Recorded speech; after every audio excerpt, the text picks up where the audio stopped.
Hello every YouTube buddy!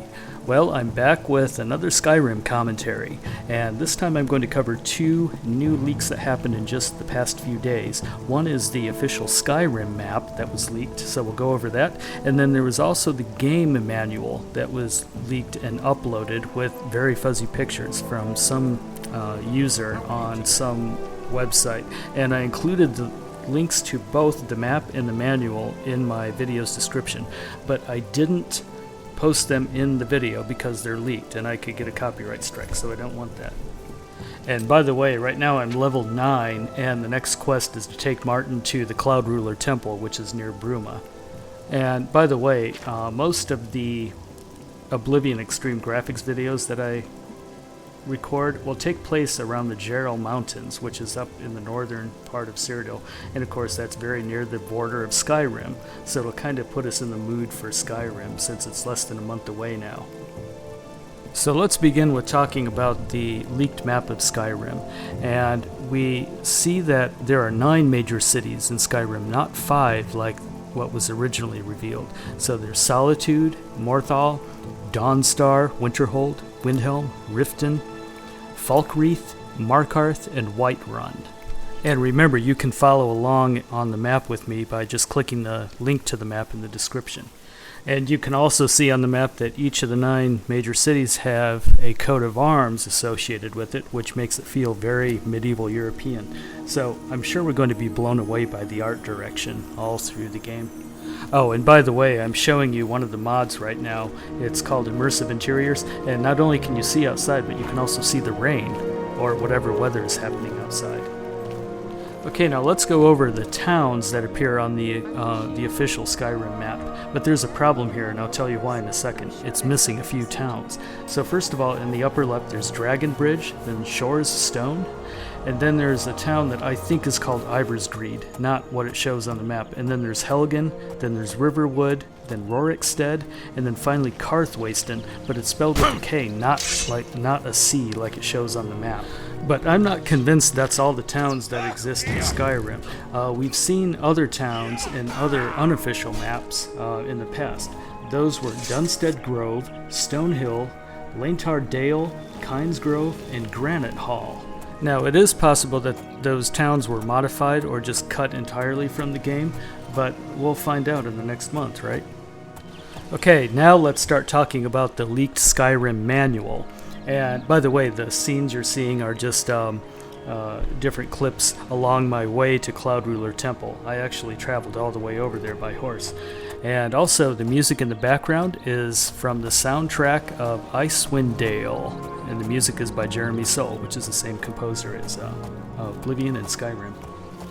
Alright, so you can follow along with me and read the manual as I'm explaining it, and just use the link in the description. Okay, so the first page that they scanned just explains cooking, which is pretty self-explanatory. And then we have another page that explains horses, houses for sale, books and other documents, how to actually interact with a lot of these objects in the world, and how to use containers, and then how to, actually how to loot stuff. Alright, now let's scroll down a few pages to the controls, and you can see that there's mapping, which is roughly similar to Fallout and somewhat similar to what Oblivion was. There's the wait button, you can activate your journal, you can use a shout power with just like one particular button, there's a sprint button, and then there's sneak, all that stuff. But there was some concern that there was no drag or pick up button, because you used to be able to pick up objects in Oblivion and in the Fallout series, and there was some concern that you can't do that in Skyrim, but that's not true. There most certainly is a way to pick up and drag items around. We just don't know which button that is yet.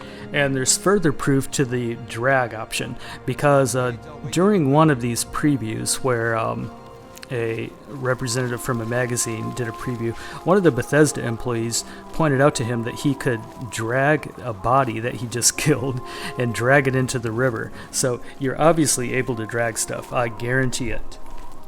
And then scrolling down a few more pages, they explain the different elements of the HUD. And two things you might have missed from the demos and the previews is number 6 is arrow count, and that's a convenient way to show how much ammo you have left. And number 7 is enchantment charge, which is also very useful. You actually get to see the remaining charge on an enchanted weapon right on screen. And scrolling down a little bit more, we also get some information clips from time to time, every few pages. One that I found interesting was this, quote, "Riften, nestled in the golden shadows of the fall forest, whence comes delicious fish and mead. And Whiterun, built around the hall of Jorvaskr, home of the most noble companions in revered Skyforge."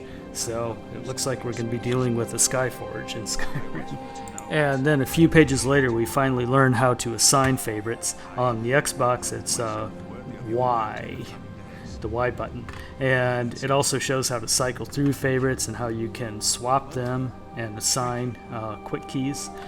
And then down a few more pages, it explains the difference between spells, powers, and shouts. So the powers are a little bit different than the spells because, and a lot of these are race-based powers, like Voice of the Emperor for the Imperials, and it says only one power can be equipped and most can only be used once per day. So at least we have a separate button for our special powers now. And then on the next page it shows the different, or the key to the world map, which you can pull up. And the one thing it doesn't seem to show here is the fact that, well, there's, your position, a quest target, custom target, discovered locations, and known locations. But in addition, Todd or Pete Hines mentioned that when you've cleared a dungeon, then the icon will change. So you know that you've completely cleared it and there's no particular reason to go back. So that can be a very useful way to sort out what you haven't actually done yet. And then a few pages down, we finally get to see the different kind of dialogue options that we have with NPCs. You won't always have these options, but sometimes you'll have the option to persuade, or intimidate, or bribe, or brawl. And when you brawl, you engage in a fist fight with the character, then you win and get the information you need. And it's not going to be like that dumb speech minigame in Oblivion. These are going to be separate options right in the dialogue. And then it also mentions underneath that, just like in Oblivion, there are different NPCs throughout Skyrim that can engage in skill training with you, and you can increase your skills by specifically training with them. And then we get to the most important reveal, I think, in the manual. It's about hirelings and friends. So it says you'll find hirelings in taverns, and that's true. You can recruit them and they'll fight with you. And each of them has their own combat specialty, and you can give them orders. Now this is interesting, the different types of things you can tell a follower to do. So one thing you can do is have them wait at a specific spot. So, we're used to that. But then you can tell the person to use an object in the world, such as a lever or a chair. You can also tell him to attack a specific enemy. You can have them open a locked door or a container, or you can even have them pick up items in the world. So it's a very dynamic way to interact with these NPCs, and we didn't have most of these options before, so that's going to be really cool. And then the next few pages talk about combat, and it's roughly, this information that we already knew, but I wanted to bring something to everyone's attention, and it's yielding. Now, we've been able to yield in Oblivion, and we've been able to yield in Fallout, but I hardly ever see people use that. So if you start a fight and you can't finish it, then just yield by sheathing your weapon. And then sometimes the opponent will say something like, "Oh, that was a very wise decision."